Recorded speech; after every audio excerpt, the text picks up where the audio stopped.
Good evening दोस्तों, कैसे हैं आप सभी। उम्मीद करते हैं कि अच्छे होंगे। आपको एमएससी क्लास में मैं सोनू कुमार आपका स्वागत करता हूं और आज हम लोग सीखने वाले हैं तत्वों के वर्गीकरण के बारे में। तत्वों का वर्गीकरण कैसे कैसे किया गया है और किस रूप में किया गया है, चलिए देखते हैं आज की क्लास में। और आपको जानकारी के लिए मैं बता देता हूं कि जितने भी मैंने आज के क्लास में क्वेश्चन लिए हैं वो सारे के सारे बिहार बोर्ड के पर्पस से सिलेक्टेड क्वेश्चन हैं और आपके एग्जाम में डायरेक्ट रूप से पूछे जाएंगे। तो चलिए देखते हैं एक एक करके क्वेश्चन को। तो देखिए ये हमारा पीरियोडिक टेबल है, परंतु ये जो पीरियोडिक टेबल है ये मॉडर्न पीरियोडिक टेबल है। इसकी शुरुआत कहां से होती है पहले वो जानने का कोशिश करते हैं। तो देखिए दोस्त, इसकी शुरुआत जो होती है सबसे पहले एक लेवेजियर नामक वैज्ञानिक थे। लेवेजियर नामक, उन्होंने धातु और अधातु में तत्वों को वर्गीकृत किया था। लेवेजियर नामक एक वैज्ञानिक थे, उन्होंने धातु और अधातु में तत्वों का वर्गीकृत किया था। और जैसे ही उपधातु का खोज हुआ, इनका ये नियम फैल कर गया। तो आपसे सवाल पूछेगा कि बताइए सबसे पहले किसने धातु और अधातु को अलग करने का प्रयास किया था। तो लेवेजियर साहब ने धातु और अधातु को अलग करने का प्रयास किया था। और आपको एक जानकारी के लिए और एक बात बता देते हैं कि रसायन शास्त्र का जनक लेवेजियर को कहा जाता है। तो चलिए, जैसे उपधातु का खोज हुआ तो लेवेजियर का जो प्रयोग था वो क्या हुआ, उन्होंने सिर्फ ये बोला था, उन्होंने सिर्फ धातु और अधातु को अलग किया था। जैसे उपधातु की खोज हुई उनका प्लान हो गया फेल। तो देखिए उनके बाद कौन आए ये देखते हैं। देखिए उनके बाद आए, देखिएगा यहां,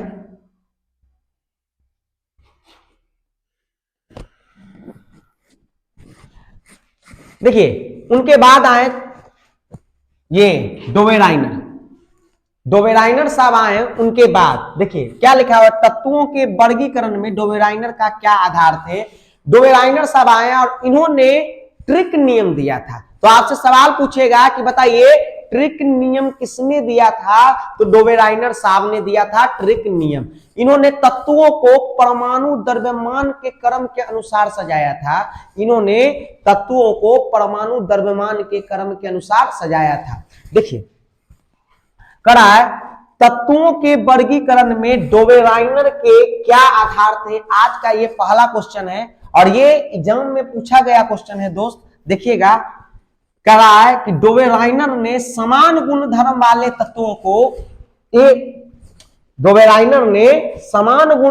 तत्वों को समूह में व्यवस्थित करने का प्रयास किया। जो समान गुणधर्म वाले जो तत्व थे उन्हें व्यवस्थित करने का प्रयास किया। किसके क्रम में? परमाणु द्रव्यमान के क्रम में। देखिए उन्होंने क्या नियम दिया, देखिएगा, तत्वों को समूह में व्यवस्थित करने का प्रयास किया। उन्होंने तीन तीन तत्व वाले कुछ समूहों को चुना, तीन तीन तत्व वाले, एवं उन समूह को ट्रिक कहा। तीन तीन समूह वाले तत्वों को उन्होंने चुना और उन्हें क्या नाम दिया? ट्रिक नाम दिया। इसीलिए हम आपको पहले ही बताए थे कि ट्रिक नियम किसने दिया था? डोवेराइनर साहब ने। डोवेराइनर ने बताया कि ट्रिक के तीनों तत्वों का उनके परमाणु द्रव्यमान के आरोही क्रम में सजाने पर, परमाणु द्रव्यमान के आरोही क्रम यानी बढ़ते हुए क्रम में सजाने पर बीच वाले तत्व का परमाणु द्रव्यमान अन्य दो तत्वों के परमाणु द्रव्यमान का लगभग औसत होता है। उन्होंने कहा कि भाई देखो, तीन को जो तत्व है अगर उन्हें आरोही क्रम में सजाया जाए तो फर्स्ट वाला और लास्ट वाला अगर उन दोनों को जोड़ दिया जाए, यानी कि औसत उनका जोड़कर औसत निकाल दिया जाए, तो जो बीच वाला तत्व है वो प्राप्त होता है। तो उन्होंने ट्रिक नियम को बनाया था और इसके एग्जाम्पल को भी समझेंगे, मगर फिर से एक बार समझ लीजिए, आपको फिर से समझा देते हैं। देखिए डोवेराइनर साहब ने तत्व को व्यवस्थित करने का प्रयास किया, समान गुणधर्म वाले भी। उन्होंने तीन तीन तत्व वाले कुछ समूह को चुना एवं उन समूहों को ट्रिक कहा। यानी तीन तीन तत्व, पूछेगा कितने तत्व लिए डोवेराइनर साहब ने, तो तीन तीन तत्व लिए और उन्हें व्यवस्थित किया। डोवेराइनर ने बताया कि ट्रिक के तीनों तत्वों को उनके परमाणु द्रव्यमान के आरोही क्रम में रखने पर। तो सबसे पहला सवाल आपसे बनता है कि डोवेराइनर साहब जो थे उन्होंने तत्व को किस किस क्रम में सजाया था? तो तत्व के द्रव्यमान के बढ़ते क्रम में हुए सजाया था। वो भी कितने तत्वों को? तो 3 तत्वों को, 3 तत्व लिए थे। ठीक है, और क्या बोल रहा है? आरोही क्रम में रखने पर बीच वाले तत्व का परमाणु द्रव्यमान, बीच वाला तत्व का परमाणु द्रव्यमान अन्य 2 तत्वों के परमाणु द्रव्यमान का लगभग औसत होता है। यानी लगभग में औसत होता है, वो भी एग्जैक्ट नहीं, लगभग औसत होता है। चलिए इसका हम एग्जाम्पल देखते हैं, और आप जब एग्जाम्पल से समझिएगा तो आपको और समझ में आएगा। तो चलिए देखिए एग्जाम्पल इसका। देखिए मैंने ये एनसीईआरटी का लिया हुआ है दोस्त, और जितना भी मैं सवाल आपको पढ़ाता हूं वो एनसीईआरटी बेस्ड होते हैं। तो चलिए देखिए क्या है। देखिए लिखा हुआ है क्या? डोबेराइनर का ट्रिक नियम। और याद रखिएगा इन्होंने मात्र तीने को ट्रिक दिया था, आगे कामे नहीं किया। तीने को ट्रिक दिया था और तीनों ट्रिक आपको मुंह पर होना चाहिए। देखिए क्या किए थे इन्होंने। देखिए लिथियम, सोडियम, पोटेशियम, ये तीनों को बढ़ते हुए परमाणु द्रव्यमान के क्रम में सजाया। देखिए सजाया, देखिए इनका परमाणु भार कितना है? लिथियम का 7 है, सोडियम का 23 है, या पोटेशियम का कितना है? 39 है। तीनों को सजा दिया। तीनों को सजाकर देखिएगा, यहां देखिए उन्होंने क्या बोला था कि पहला तत्व और लास्ट वाला 3 को क्रम में सजाए, तो पहला और अंतिम तत्व को जोड़कर अगर उसका औसत निकाला जाए तो हमारा बीच वाला प्राप्त होता है। कौन प्राप्त होता है? बीच वाला प्राप्त होता है। तो चलिए देखते हैं क्या जो उन्होंने बोला था क्या वो सत्य है। देखिए 39 और प्लस 7 को जोड़ेंगे और क्या उसका लगाएंगे? औसत करेंगे। तो 39 7 को जोड़ेंगे तो आ जाएगा कितना? 46। 46 में 2 से भागा लगाएंगे तो आ जाएगा कितना? 23। देखिए बीच वाला तत्व प्राप्त हुआ कि नहीं? उसी प्रकार ये है और उसी प्रकार ये है। तो आपको ये तीनों ट्रिक, जो तीनों ट्रिक का नियम है, ट्रिक नहीं बोले, ट्रिक जो ये डोबेराइनर साहब जो दिए थे, वही जो तीनों ट्रिक है आपको याद होने चाहिए। ठीक है मेरे दोस्त, ध्यान से देख लीजिए, इसका स्क्रीनशॉट ले लीजिए, बहुत इंपॉर्टेंट है तीनों ट्रिक, लिथियम, सोडियम, पोटेशियम। ठीक है, क्या थी? क्लोरीन, ब्रोमीन, आयोडीन, कैल्शियम, एस्ट्रोसियम और बेरियम, कैल्शियम, एस्ट्रोसियम और बेरियम। ठीक है, चलिए आगे देखिएगा। अगला जो सवाल है वो देखिएगा, आगे क्या सवाल है।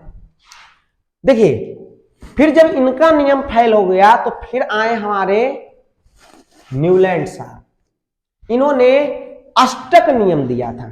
इन्होंने अष्टक नियम दिया था। इन्होंने भी परमाणु द्रव्यमान के बढ़ते हुए क्रम में तत्व को सजाने का प्रयास किया था। इन्होंने परमाणु द्रव्यमान के बढ़ते हुए क्रम में तत्व को सजाने का प्रयास किया और उन्होंने ये बोला कि भाई देखो जो पहला तत्व है वो 8वां तत्व के समान गुण धर्म रखेगा, यानी कि उनकी गुणधर्म रासायनिक प्रॉपर्टी है वो समान हो।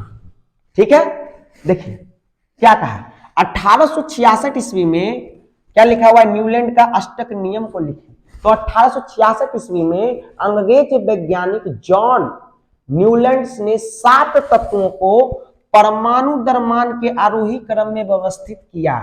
उन्होंने सबसे कम परमाणु द्रव्यमान वाले तत्व वाला हाइड्रोजन से आरंभ किया। सबसे कम परमाणु द्रव्यमान वाला तत्व हाइड्रोजन से आरंभ किया तथा 96 तत्व थोरियम पर इसे समाप्त किया। तो आपसे पूछेगा ये सवाल कि बताइए जो न्यूलैंड साहब जो थे उन्होंने किससे आरंभ किया, किस तत्व से आरंभ किया? ऑब्जेक्टिव में आपसे पूछेगा तो आप क्या उत्तर दीजिएगा कि भाई उन्होंने हाइड्रोजन से आरंभ किया और थोरियम पर समाप्त किया। तो आपसे सवाल पूछेगा कि बताइए न्यूलैंड साहब जब ये अपना अध्ययन कर रहे थे तत्वों पर, तो बताइए उस समय लास्ट तत्व जो था वो कौन था? तो याद रखिएगा थोरियम था। और इनके समय 56 तत्व ज्ञात थे। उस समय इनके समय 56 तत्व ज्ञात थे और इन्होंने ये कहा था कि भाई भविष्य में कोई अब तत्व का खोज नहीं होगा, जबकि अभी आपके सामने 118 तत्व हैं। 118 से भी ज्यादा तत्व हैं। ऐसे एनसीईआरटी में 118 दिए हैं, इसलिए मैंने 118 कहा। ठीक है, आइए अब देखिए उन्होंने पाया कि प्रत्येक 8वां तत्व का गुणधर्म पहले तत्व के गुणधर्म के क्या होता है? समान होता है। मैंने आपको पहले ही बताया कि 8वां पहला तत्व का जो गुणधर्म है वो 8वें तत्व के ठीक क्या होता है? समान होता है। उन्होंने देखिएगा, उन्होंने इसकी तुलना संगीत के अष्टक से की और इसलिए इन्होंने इसको अष्टक सिद्धांत बताया था। समझ गए? इन्होंने ये बोला कि भाई देखो, जो पहला तत्व है, जो पहला तत्व का गुणधर्म है वो आठवें तत्व के गुणधर्म के क्या होगा, इक्वल होगा। ठीक है, उनको गुणधर्म जो रासायनिक प्रॉपर्टी है वो क्या होगी, समान होगी। इसे न्यूलैंड का अष्टक सिद्धांत कहा जाता है। तो आपको उम्मीद करते हैं कि आपको न्यूलैंड का अष्टक सिद्धांत समझ में आ गया होगा। क्लियर है? चलिए आगे बढ़ते हैं। देखिएगा, देखिए न्यूलैंड का जो भाई साहब जब ये प्रयोग कर रहे हैं तो देखिए, ये देखिए लिथियम, देखिए लिथियम, अब देखिए पहला तत्व अगर इससे लेके चलते हैं तो देखिए आठवां जो तत्व है पहला ये है, तो 1 2 3 4 5 6 7 8। ठीक है, ये आठवां तत्व जो सोडियम आ रहा है, आठवां तत्व जो सोडियम आ रहा है वो लिथियम के क्या होगा, दोनों क्या होगा, समान होगा। उसी तरह बेरिलियम जो है वो मैग्नीशियम के समान होगा। ठीक है, तो उम्मीद करते हैं दोस्त आपको समझ में आया होगा। ठीक है, उन्होंने बताया कि भाई जो पहला तत्व है वो आठवें तत्व के ठीक समान होगा। क्लियर है? चलिए आगे बढ़ते हैं दोस्त, आगे देखिए। और सबसे इंपॉर्टेंट बात, इन्होंने भी तत्व को परमाणु भार के क्रम के अनुसार सजाया था। इन्होंने भी तत्व को परमाणु भार के क्रम के अनुसार सजाया था। क्लियर है? चलिए आगे बढ़ते हैं। नेक्स्ट अगला सवाल देखिए, कड़ा न्यूलैंड के अष्टक सिद्धांत की क्या सीमाएं थी, यानी कि कहां तक ये सीमित रह गया। देखिए कड़ा, देखिए पहला है अष्टक का सिद्धांत केवल कैल्शियम तक ही लागू हुआ होता था। यानी कि सीधा सीधी मैं आपको एक बात बोलूं कि इनका जो सिद्धांत था केवल हल्के तत्व पर ही लागू होता था, भारी तत्व जैसे आए इनका जो प्लान था वो फैल गया। ठीक है, क्या करा है न्यूलैंड के अष्टक सिद्धांत की सीमाएं, तो कह रहा है अष्टक सिद्धांत केवल कैल्शियम तक ही लागू होता था, क्योंकि कैल्शियम के बाद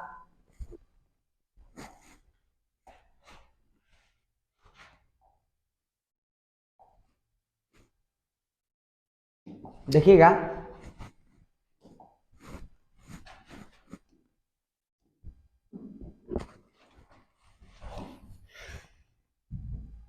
देखिएगा कहा है क्योंकि कैल्शियम के बाद प्रत्येक आठवें तत्व का गुणधर्म पहले तत्व से मिलता नहीं है। तो आपसे ये भी सवाल पूछेगा कि बताइए जो न्यूलैंड साहब थे उनका जो ये प्रयोग था वो कहां तक लागू होता था, वो जो तत्वों का वर्गीकरण किए थे परमाणु द्रव्यमान के क्रम के अनुसार, तो कहां तक लागू हुआ। तो आप याद रखिएगा कि ये सिर्फ कैल्शियम तक ही लागू होता है। ठीक है दोस्त, कैल्शियम तक ही लागू होता है, उसके बाद पहला तत्व आठवें तत्व से मैच नहीं खाता था। क्लियर है दोस्त? आगे बढ़ते हैं। देखिए दूसरा है बाद में कई नए तत्व पाए गए जिनके गुणधर्म अष्टक सिद्धांत से मेल नहीं खाते थे। बाद में जो भी तत्व जो पाया गया वो अष्टक सिद्धांत से मेल नहीं खाता था। दूसरा कमियां थी। तीसरा कमियां देखिए, यहां तीसरा होगा अपनी सारणी में इन तत्वों को समंजित करने के लिए न्यूलैंड ने दो तत्वों को एक साथ रख दिया और कुछ असमान तत्वों को भी एक स्थान पर रख दिया। यानी कि इन्होंने जिससे वो मैच नहीं खाते थे, जिनका गुणधर्म रासायनिक प्रॉपर्टी उनसे मैच नहीं खाता था, उनको भी एक साथ इन्होंने रख दिया। ठीक है, ये भी एक उनका कमियां थी। आगे देखिए उदाहरण के लिए दिया हुआ है, देखिए कोबाल्ट तथा निकेल एक साथ है तथा इन्हें एक साथ उसी स्तंभ में रखा गया जिसमें फ्लोरीन, क्लोरीन और ब्रोमीन को रखा गया। आपको जानकारी के लिए बता दें दो कि जो कोबाल्ट और निकेल है एक धातु है और जो फ्लोरीन, क्लोरीन और ब्रोमीन है ये अधातु है। तो भाई बताइए धातु का गुणधर्म अलग होता है, अधातु का गुणधर्म अलग होता है, साथ कैसे रख दिया। जब दो आदमी जब एक जगह देखते हैं कि झगड़ा कर रहा है उसी को साथ में रख दिया, तो ऐसा तो मैच नहीं खाएगा। ठीक है, अब ये दोनों का कुंडलीय मैच नहीं कर रहा है। आप न्यूलैंड साहब की काम की कि दोनों को साथ रख दिया। अब कुंडली मैच करेगा तब ना। अब देखते हैं शादी ब्याह होता है तो 36 के 36 गुण मैच करवाता है पंडित जी से, और इनका तो मैच नहीं कर रहा है। कोबाल्ट और निकेल को कहां रख दिया, फ्लोरीन क्लोरीन और ब्रोमीन के पास, मैचे नहीं कर रहा था, तो भाई कैसे होगा काम। तो उनकी ये भी कमियां थी, बताइए अब झगड़े न करेगी, अब क्लोरीन फ्लोरीन अब ब्रोमीन अब झगड़ा करने लगेगा, मैचे नहीं कर रहा था गुण, तो गुण भी मैच करना चाहिए। चलिए आगे बढ़ते हैं। यद्यपि इनके गुणधर्म उन दोनों तत्वों से भिन्न है, ठीक है। अब देखिए आयरन को कोबाल्ट एवं निकेल से दूर रखा गया, जबकि बताइए आयरन कोबाल्ट और निकेल समान गुणधर्म रखते थे, इनको दूर रखा गया, सबसे बड़ी कमी थी। और जबकि उनके गुणधर्म में समानता भी होती थी, तब पर भी इनको दूर रखा गया, यानी आयरन को कोबाल्ट और निकेल के साथ रखना चाहिए था, आयरन को दूर रखा गया। बताइए जिसको रखना चाहिए नजदीक में उसको रख दिया दूर, और जिसका गुणे नहीं मैच करता था उसको साथ में रख दिया, कैसा गजब लीला है। चलिए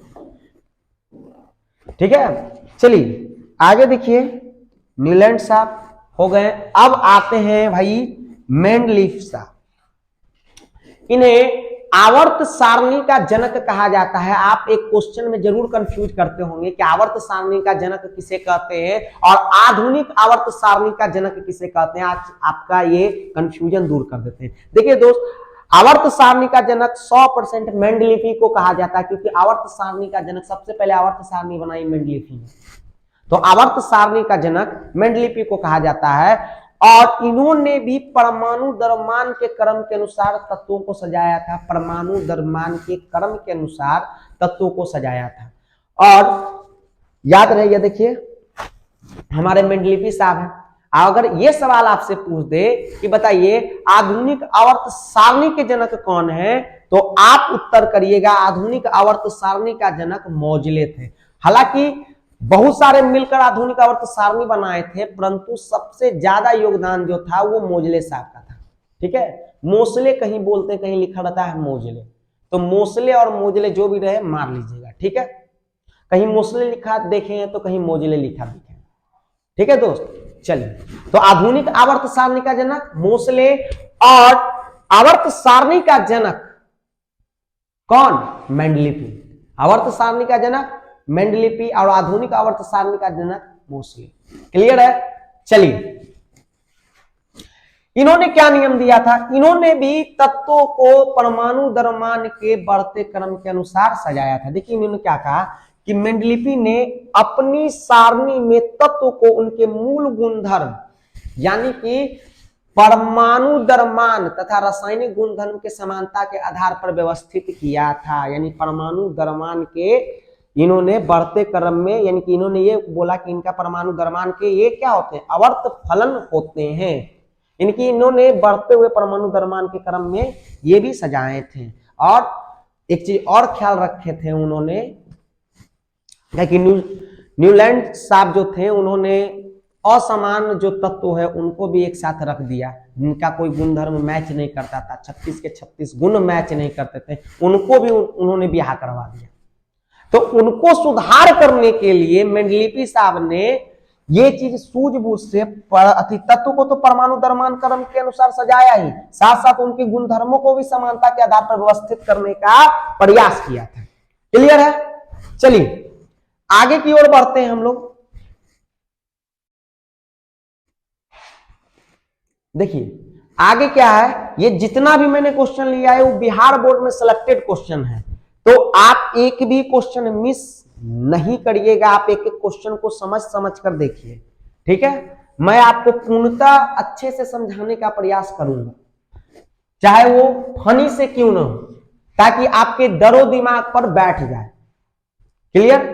मेरा कर्तव्य है कि आप भूले नहीं, क्योंकि हम लोग इंसान हैं, जरूर कभी ना कभी भूल जाएंगे, मगर हम चाहते हैं कि आप जब तक पढ़ते रहे तब तक याद रहे बातों को, इसलिए मैंने कुछ फनी टाइप आपको बता देता हूं। चलिए आगे देखिए, मेंडलीफी के आवर्त सारणी के विसंगतियों को लिखिए, इनकी कमियों को बताएं, मेंडलीफी के आवर्त सारणी की कमियों को, ठीक है। आदमी का दो ही चीज देखा जाता है, एक गुण देखा जाता है, एक दोष देखा जाता है। दो ही चीज तो देखा जाता है भाई, कि गुणवान कितना लड़का है और पियक्कर तो नहीं है। आएगा देखने के लिए लड़की वाला सब, लड़का के पूछता है भाई कितना गुण छो तेरा पास, गुणवान है कि दोषपूर्ण है। गांव समाज में पता करता है भाई कि लड़कवा जो है पीता खाता तो नहीं है, गुण है कि नहीं है। तो याद रखिएगा, दो ही चीज आता है, जैसे अभी देख रहे हैं, कभी गुण देख रहे हैं तो कभी दोष देख रहे हैं, इसी चक्कर में। चलिए आगे देखिए इनका जो दोष क्या क्या था देखिएगा। मेंडलिपि के आवर्त सारणी की विसंगतियों को लिखे। देखिए मेंडलिपि के आवर्त सारणी की विसंगतियां निम्न है। क्या क्या विसंगतियां हैं, क्या क्या इनके दोष थे। कह है पहला, निश्चित रूप से आवर्त सारणी में हाइड्रोजन का नियत स्थान नहीं दिया जा सका। हाइड्रोजन का इन्होंने निश्चित स्थान नहीं दिए। हालांकि आधुनिक आवर्त सारणी में जो हम लोग अभी यूज करते हैं उसमें भी हाइड्रोजन का निश्चित स्थान नहीं दिया गया है। जानकारी के लिए आपको बता दें, नहीं दिया जा सका। जब मेंडलिपि के आवर्त सारणी की पहली कमी थी, उन्होंने अपनी सारणी में हाइड्रोजन का उचित स्थान नहीं दे पाए। और अभी भी आधुनिक आवर्त सारणी जो हम लोग यूज कर रहे हैं, अभी जो पढ़ रहे हैं, उसमें भी आप देखिएगा कि आधुनिक आवर्त सारणी में भी हाइड्रोजन का स्थान निश्चित नहीं किया गया है। कंसेप्ट एकदम क्लियर है दोस्त मेरे। आगे बढ़ते हैं। देखिए दूसरा है, मेंडलिपि आवर्त सारणी में समस्थानिकों और नोबल गैसों के लिए कोई स्थान नहीं दिया गया। यानी कि समस्थानिकों और नोबल गैसों के लिए कोई स्थान नहीं दिया गया। इनका जानते हैं, वो प्रॉफिट बात आपको बताते हैं मेंडलिपि साहब का। इन्होंने ये बोला, इनके पहले ये याद रखिए कि इनके समय कुल तत्वों की संख्या कितनी थी। इनके समय कुल तत्वों की संख्या 63 थी। इन्होंने ये बोला कि भविष्य में और जो तत्व है वो खोजे जाएंगे, और उनके लिए उन्होंने स्थान भी छोड़ दिया था। कौन? मेंडलिपि ने। तो आपसे सवाल पूछेगा कि किसने अपनी आवर्त सारणी में स्थान छोड़ दिया था और ये बोला था कि आगे भविष्य में यहाँ पर तत्व खोजे जाएंगे। तो याद रखिएगा दोस्त, मेंडलिपि साहब थे जो अपने आवर्त सारणी में तत्वों के लिए स्थान छोड़ दिए थे। दूसरा देखिए कमी क्या बोला कि समस्थानिक और नोबल गैसों के लिए कोई स्थान नहीं दिया गया था। इन्होंने ये नहीं बताया कि भाई समस्थानिक कहाँ रहेंगे और नोबल गैस कहाँ रहेंगे। दूसरा आपका कमी इनमें भी था, और अभी भी पीरियोडिक टेबल में भी आपको देखने के लिए मिलेगा कि समस्थानिक का अभी भी स्थान नहीं दिया गया है। चलिए तीसरा कमी, मेंडलिपि आवर्त सारणी में एक तत्व से दूसरी तत्व की ओर बढ़ने पर परमाणु द्रव्यमान नियमित रूप से नहीं बढ़ते हैं। इसलिए यह अनुमान लगाना होगा कि दो तत्वों के बीच में कितने तत्व खोजे जा सकते हैं। जब भारी तत्व पर विचार करते हैं तो कठिनाइयां उत्पन्न हो जाती है। यानी कि जैसे ही भारी तत्व आता है, तो जैसे न्यूलैंड साहब में था, इनमें भी कठिनाई उत्पन्न हो जाती है। तो उम्मीद करते हैं कि आप ये तीनों चीज, डोबेराइनर का ट्रिक नियम, न्यूलैंड्स का अष्टक सिद्धांत और मेंडलिपि की आवर्त सारणी आपको समझ में आई। और तीनों के बारे में मैं एक ही चीज बोलना चाहता हूं, आप फिर से मेरी एक बात सुन लीजिएगा तो और अच्छा होगा मेरे दोस्त। कि भाई देखिए, तीनों ने परमाणु द्रव्यमान के बढ़ते क्रम में तत्वों को सजाया था। इतना निश्चित रूप से याद रखिए कि अगर तीनों में से किसी पूछ दे कि भाई कि इन्होंने क्या किया था, कैसे तत्वों को सजाया था, तो परमाणु द्रव्यमान के बढ़ते हुए क्रम में सजाया था। कैसे सजाया था दोस्त? परमाणु द्रव्यमान के बढ़ते हुए क्रम में। क्लियर है? चलिए अब जो हम लोग जो पढ़ने जा रहे हैं वो पढ़ेंगे हम लोग आधुनिक आवर्त सारणी। क्या पढ़ेंगे? आधुनिक आवर्त सारणी। इन्होंने परमाणु द्रव्यमान के क्रम में नहीं, परमाणु क्रमांक के यानी परमाणु संख्या के बढ़ते क्रम में सजाया था। ठीक है, चलिए देखते हैं। अब उससे पहले ये बताने से पहले आपको कुछ चीज, पहले आपको पीरियोडिक टेबल, ये देखिए यही मॉडर्न पीरियोडिक टेबल है जो हम लोग यूज करते हैं। देखिए आ चुका है आपके सामने, यही मॉडर्न पीरियोडिक टेबल है दोस्त। तो सबसे पहले इसके बारे में कुछ फैक्ट्स जानेंगे और कहां कहां से क्या क्या सवाल पूछे जाते हैं ऑब्जेक्टिव में। ये जो मैंने पीरियोडिक टेबल लिया है वो ऑब्जेक्टिव के दृष्टिकोण से लिया है कि भाई क्या क्या सवाल आपसे बनेंगे। तो चलिए सबसे पहले जानते हैं। देखिए भाई, इसमें 18 वर्ग होते हैं। तो सर वर्ग किसे कहते हैं? तो वर्ग, स्तंभ को वर्ग कहा जाता है। या देखिए वर्ग बोलिए या समूह बोलिए, देखिए जो स्तंभ आप देख रहे हैं इसी को कहते हैं क्या, वर्ग। और इसकी टोटल संख्या कितनी होती है, 18 होती है। इसकी टोटल संख्या 18 होती है। तो आपसे पूछेगा आधुनिक आवर्त सारणी में कितने वर्ग थे, या कितने वर्ग हैं, या कितने स्तंभ हैं। तो आप राइट आंसर करिएगा कि भाई देखिए आधुनिक आवर्त सारणी में 18 समूह है, या 18 वर्ग है, या 18 स्तंभ है। मोस्ट इंपोर्टेंट क्वेश्चन, बार बार बिहार बोर्ड ये क्वेश्चन एग्जाम में पूछता है। अब देखिए स्तंभ तो समझ गए, अब आपको एक चीज बताते हैं, आपको आवर्त पूछेगा आधुनिक आवर्त सारणी में कितने आवर्त हैं। तो बताइए, देखिए आधुनिक आवर्त सारणी में आवर्त की संख्या कितनी है, 7 है। इसमें 7 आवर्त हैं। कितने आवर्त हैं, इसमें 7 आवर्त हैं। आधुनिक आवर्त सारणी में कितने आवर्त हैं दोस्त, तो आधुनिक आवर्त सारणी में 7 आवर्त है। क्लियर है, कोई तरह का दिक्कत नहीं है। चलिए आगे बढ़ते हैं। तो आपने अभी देखा वर्ग और आवर्त के बारे में। अब आपको हम कुछ और चीज बताएंगे जो बहुत इंपॉर्टेंट है। देखिएगा, जो मैं बता रहा हूं आपको पूरा तत्व याद करने का कोई जरूरत नहीं है। आपको जो महत्वपूर्ण चीज है, जो बिहार बोर्ड के दृष्टिकोण से इंपॉर्टेंट है, वो मैं आपको जरूर करवा दूंगा। क्योंकि आपके पास समय कम है और काम ज्यादा है, तो तैयारी करिए एकदम रपेट के। देखिए भाई,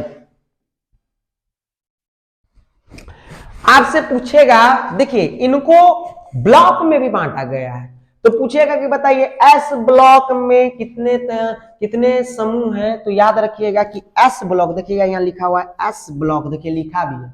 एस ब्लॉक में 2 ग्रुप है, 1 और 2। पूछेगा एस ब्लॉक में कितने ग्रुप है और कहां से कहां तक है। तो एस ब्लॉक में 2 ग्रुप है, 1 और 2। उसी प्रकार पूछेगा डी ब्लॉक में कितने, डी ब्लॉक में जो है कितने, कहां से कहां तक समूह को डी ब्लॉक कहा गया है।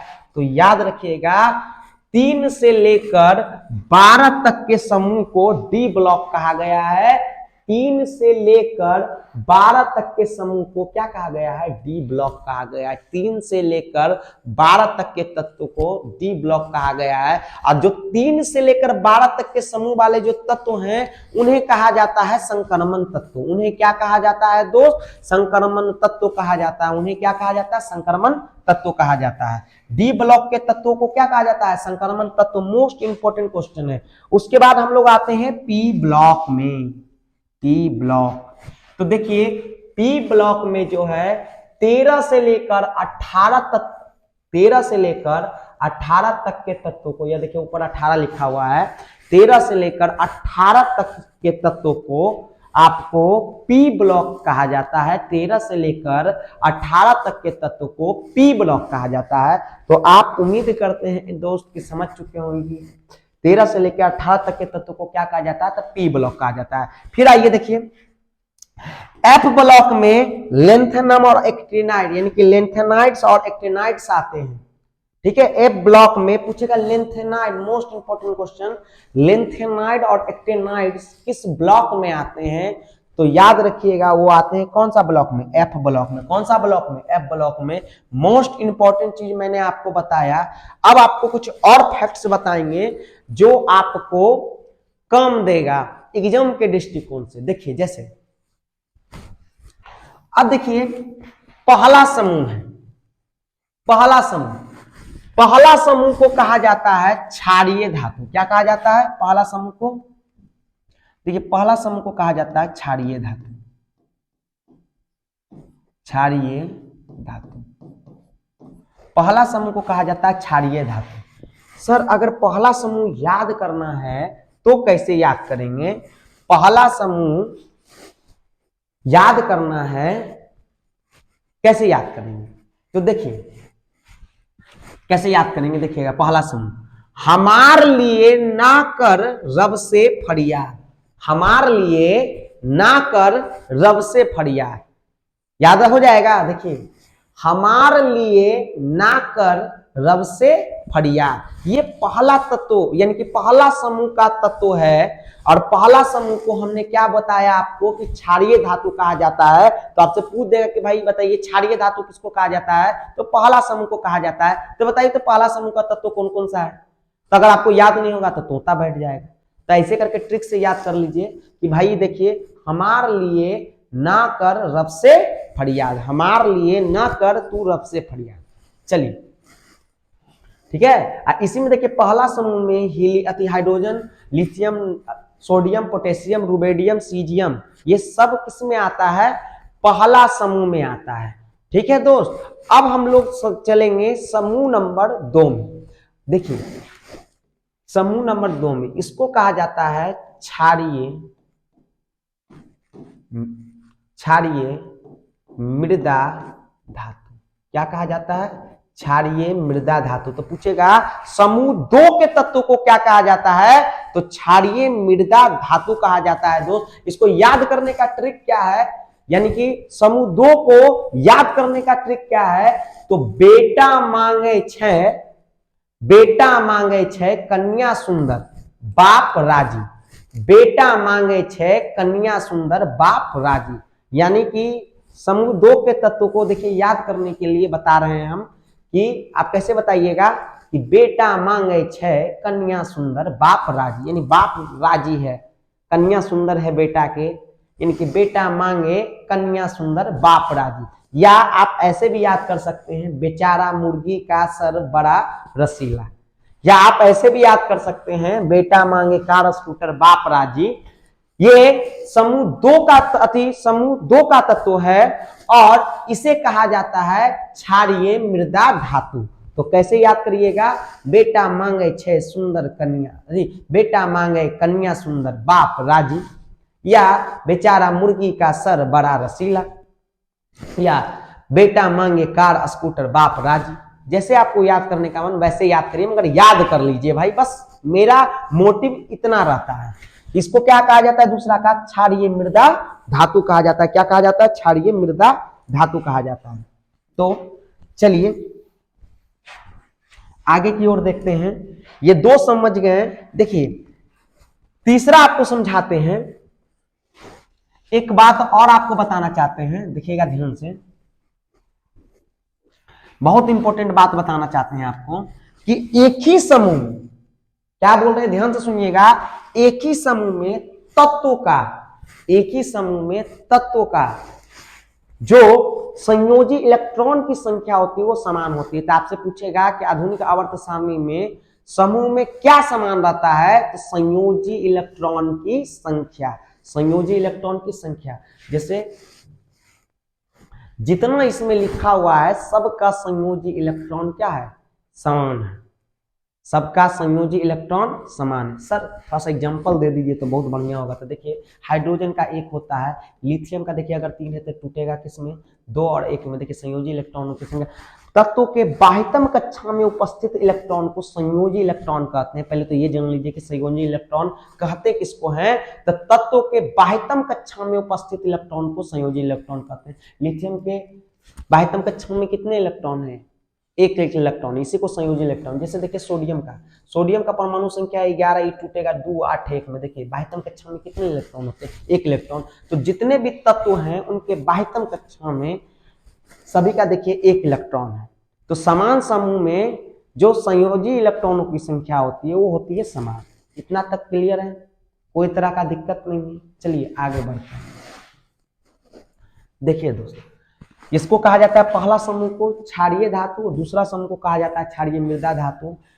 फिर से हम देखिए, हमारे लिए न कर रब से फरियाद, अगर भोजपुरी भाषा में बोले हमरे लिए काहे ले करे छे रब से फरियाद, तो न तो हमरा धोखा दे दिले छे, तो हमारे लिए न कर रब से फरियाद, ये बोल रहा है। और दूसरा बोल रहा है भाई बापे से बोल रहा है कि भाई देखिए हम चाहिए भाई बाबूजी कन्या सुंदर, बेटा मांगे कन्या सुंदर बाप छे राजी। इसको कहा जाता है क्षारीय मृदा धातु, क्षारीय मृदा धातु। आगे देखिए, अब देखिए आपको हम जो इंपॉर्टेंट जो पीरियोडिक टेबल में याद करने वाला चीज है वही आपको बता रहे हैं। जैसे देखिए आपसे पूछता है, देखिए ग्रुप नंबर 17 इसको कहा जाता है हाइड्रोजन समूह। ग्रुप नंबर 17 को कहा जाता है हाइड्रोजन समूह। हाइड्रोजन समूह हर साल एक आता है कि बताइए निम्नलिखित में से कौन सा जो तत्व है वो हाइड्रोजन समूह से बिलोंग करता है। तो भाई कौन सा बिलोंग करता है, तो देखो fluorine, chlorine, bromine, iodine. Fluorine यानी कि फल में केला बड़ा इंटरेस्ट, फल में केला बड़ा इंटरेस्ट, यानी कि फ्लोरीन, क्लोरीन, ब्रोमीन, आयोडीन। फल में केला बड़ा interest, fluorine, chlorine, bromine, iodine. और एक और 18वां जो समूह है जिसको कहा जाता है नोबल गैस, अक्रिय गैस। कोई ऐसा साल नहीं जिसमें बिहार बोर्ड क्वेश्चन नहीं पूछा होगा नोबल गैस से। इसको कहा जाता है नोबल गैस, अक्रिय समूह, निष्क्रिय गैस। किसको कहा जाता है? 18वें समूह को। ये देखिए 18वें समूह। इसका याद करने का बेस्ट ट्रिक मैं बता रहा हूं आपको। देखिए या तो ऐसे याद करिए, है ना अगर कर जीरो रन, नहीं तो मेरा अगर बात मानिएगा तो मैं तो आपको एक ही चीज बताऊंगा। देखिए हे नानी आराम कर जिंदा रहेगी, ठंडा के दिन है, नानी से कह दीजिएगा कि हे नानी आराम कर जिंदा रहेगी, यानी कि helium, neon, argon, krypton, xenon, radon. ठीक है, helium, neon, argon, krypton, xenon और रेडॉन। और हाइड्रोजन समूह को कहा 17, ग्रुप 17 वाले समूह को हाइड्रोजन समूह कहा जाता है, यानी कि फल में केला बड़ा interest. Fluorine, chlorine, bromine, iodine. अब आपको दो तीन चीज और महत्वपूर्ण आपको बात बता देते हैं, देखिएगा ध्यान से। अब देखिए लेंथेनाइड जो होता है, देखिए यहां लेंथेनाइड आपसे पूछ देगा कि लेंथेनाइड कितना से कितना परमाणु संख्या वाले होते हैं, तो 57 से लेकर 70 नहीं होते हैं दोस्त, 71 होते हैं। 57 से लेकर 71 वाले तत्व को लेंथेनाइड कहते हैं, और 89 से लेकर 103 वाले तत्व को एक्टेनाइड समूह कहा जाता है। ये देखिए एक्टिनियम से स्टार्ट हुआ, लेंथेनियम से स्टार्ट हुआ, इसलिए लेंथेनियम से स्टार्ट हुआ, इसलिए लेंथेनाइड्स नाम रख दिया। और ये एक्टिनियम से स्टार्ट हुआ इसलिए इसको एक्टेनाइड्स नाम रख दिया। और ये 57 से 70 नहीं दोस्त 71 होते हैं एनसीईआरटी के अकॉर्डिंग, और एक्टेनाइड्स में 89 से लेकर 103 होते हैं। तो उम्मीद करते हैं कि आप इसको समझ चुके हैं। क्लियर है? और आपको हम बताते हैं कि पीरियोडिक जो टेबल होता है उसके बाएं ओर जो होता है वो धातु होता है, और दाएं ओर जो होता है वो अधातु होता है। बाएं ओर होता है धातु और दाएं ओर होता है अधातु, और इनको बीच से यानी कि अलग करता है। ये देखिए एक जिगजैग पथ है जिसको हम लोग बोलते हैं उपधातु। तो आपसे सवाल पूछेगा कि बताइए भैया कि उपधातुओं की संख्या कितनी है। बिहार बोर्ड आपसे पूछेगा बोलिए भैया उपधातुओं की संख्या कितनी है। ऐसे तो भैया भौजी तो आपको नहीं बोलने वाला है, प्रेम से, ठीक है। आपको बताना है कि भाई उपधातु की संख्या कितनी होती है, तो उपधातुओं की संख्या 7 होती है। उपधातुओं की संख्या कितनी होती है? 7। और आप देखिए कि जब भी पीरियोडिक टेबल में हम बाएं से दाएं जाएंगे तो धातु गुण घटेगा, क्योंकि बाएं में धातु है और दाएं में क्या है? अधातु। तो बाएं से दाएं जाएंगे तो धातुई गुण घटेगा, और दाएं से जब बाएं आएंगे तो धातुई गुण बढ़ेगा। तो इसके लिए भी मैंने एक चार्ट पेपर पहले से तैयार करके रखा है, चलिए हम उसको देखते हैं पहले। चलिए देखिए दोस्तों, आइए देखते हैं हम।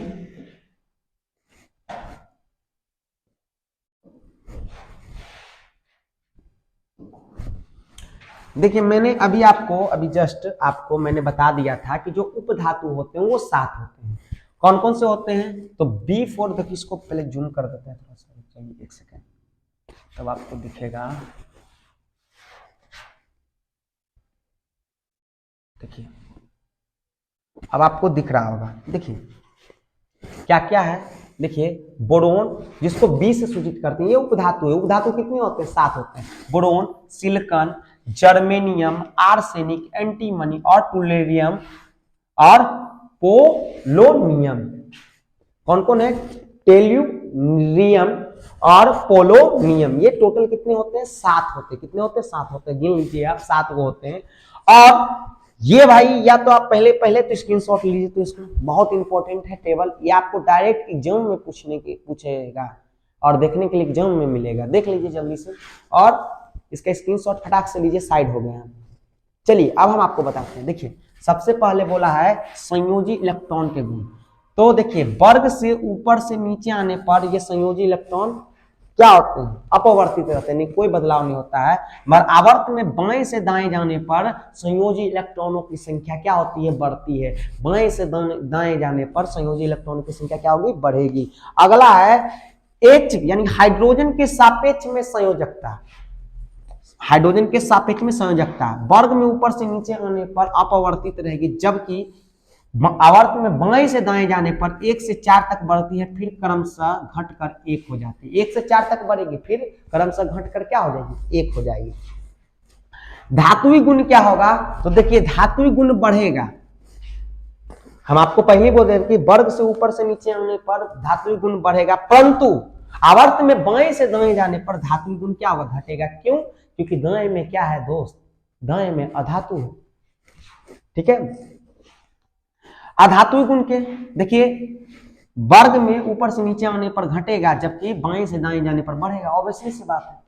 अब देखिए विद्युत धनात्मकता, आप जानते हैं कि धातुएं प्राय विद्युत धनात्मक होती है, तो ऑब्वियसली सी बात है समूह से ऊपर से नीचे आने पर बढ़ेगा और बाएं से दाएं जाने पर क्या होगा, घटेगा, क्योंकि उधर क्या है, अधातु है। और धातुएं विद्युत धनात्मक होती है, आप पढ़ चुके होंगे धातु अधातु वाले चैप्टर में। चलिए ये सब आपको नॉलेज होगा क्योंकि ये लास्ट चैप्टर है। विद्युत ऋणात्मकता समूह में घटेगी और बाएं से दाएं जाने पर बढ़ेगी, क्योंकि आगे क्या है, अधातु है। आगे देखिए परमाणु का आकार बाएं अति वर्ग में ऊपर से नीचे के आने पर बढ़ेगा और बाएं से दाएं जाने पर घट जाएगा। क्लियर है मेरे दोस्त। चलिए एक और हम आपको सवाल बता रहे हैं, बहुत जरूरी सवाल है, सुनिएगा ध्यान से मेरे दोस्त। देखिए आपसे अगर पूछ दे, देखिए अभी आपको मैंने शुरू में बताया था जो प्राकृतिक में तत्व हैं वो 118 है। प्राकृतिक में जो तत्व हैं वो 118 है। तो आपसे पूछेगा कि धातु कितने हैं दोस्त, अधातु कितने हैं और उपधातु कितने हैं, कंफ्यूज कर जाएगा।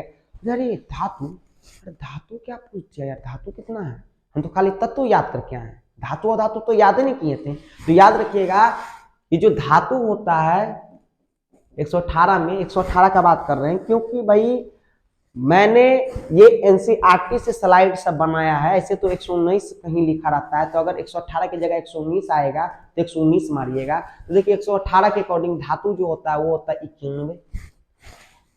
अधातु अगर पूछे अधातु, तो आप याद रखिएगा जो अधातु होता है वो होता है 20, और उपधातु, उपधातु ये क्या हो गया जी, उपधातु होता है उसकी संख्या कितनी होती है, 7 होती है। इसकी संख्या कितनी होती है, 7 होती है। तो आपसे पूछ दे कि प्रकृति में कुल कितने तत्व हैं एनसीईआरटी के अकॉर्डिंग, भाई दोस्त 118। ताकि आप लोग कंट्रोवर्सी करने लगते हैं, आज सर को पढ़ाने नहीं आता है, 119 गो तत्व 118 गो तत्व बता रहे हैं। तो नहीं भाई, जो एनसीईआरटी में 118 गो तत्व वही मैंने दिया है, परंतु मैंने ये जरूर बोला कि अभी तक 118 से ज्यादा तत्वों की खोज हो चुकी है। ठीक है, धातु जो है 91 होता है, अधातु होते हैं 20 और उपधातु होते हैं 7। अरे तीनों को मिलाकर टोटल 118 गो तत्व होते हैं। चलिए देखते हैं, कुछ और स्लाइड में बचा हुआ है तो उसको मैं पढ़ा देता हूं। और मैंने जितना भी चीज आज पढ़ाया है उससे बाहर आपसे नहीं पूछेगा बोर्ड। देखिए एक स्लाइड में एक चीज बच गया था लास्ट वाला, आप जल्दी जल्दी देख लेते हैं। देखिए ये स्लाइड बचा हुआ था,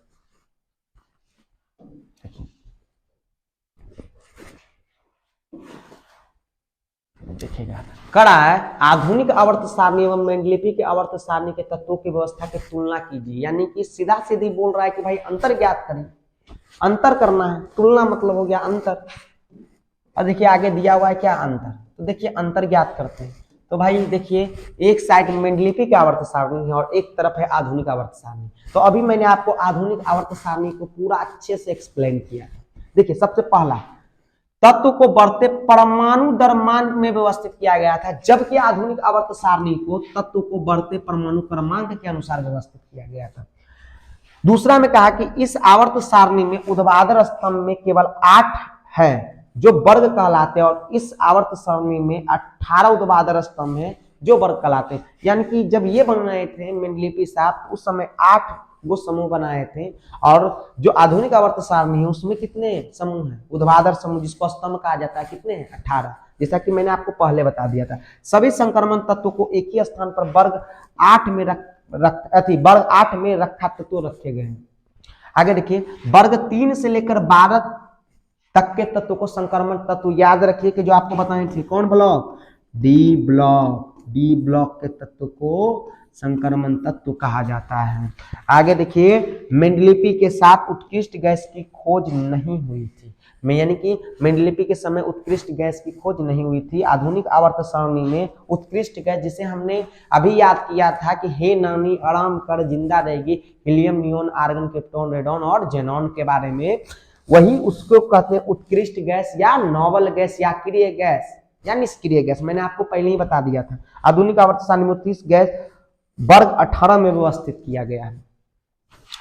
तत्वों के समस्थानिक को उचित स्थान नहीं मिला इसमें भी। अब तत्वों के समस्थानिक को उनके संगत तत्वों का स्थान पर रखा गया क्योंकि उनके परमाणु क्रमांक समान होते हैं, रखा गया। मगर कुछ इसमें भी क्या है, विभेद है, मैंने कि पहले भी बताया था। और देखिए,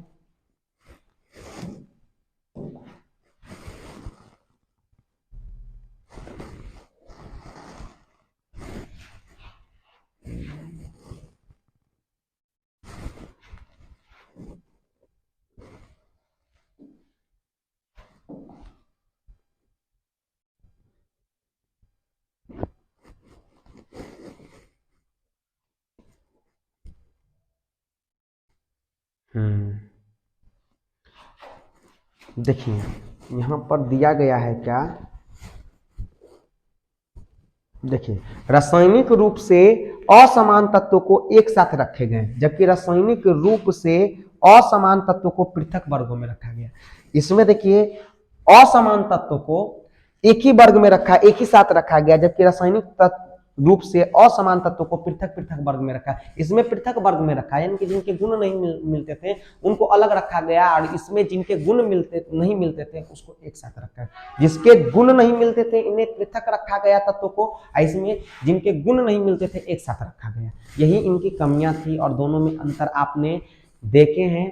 उम्मीद करते हैं दोस्त कि आपको ये वीडियो पसंद आया होगा, तो वीडियो को लाइक करें, सब्सक्राइब करें और शेयर करें। यही आपसे एक छोटी सी उम्मीद हम लेके आपसे विदा ले रहे हैं। जय हिंद।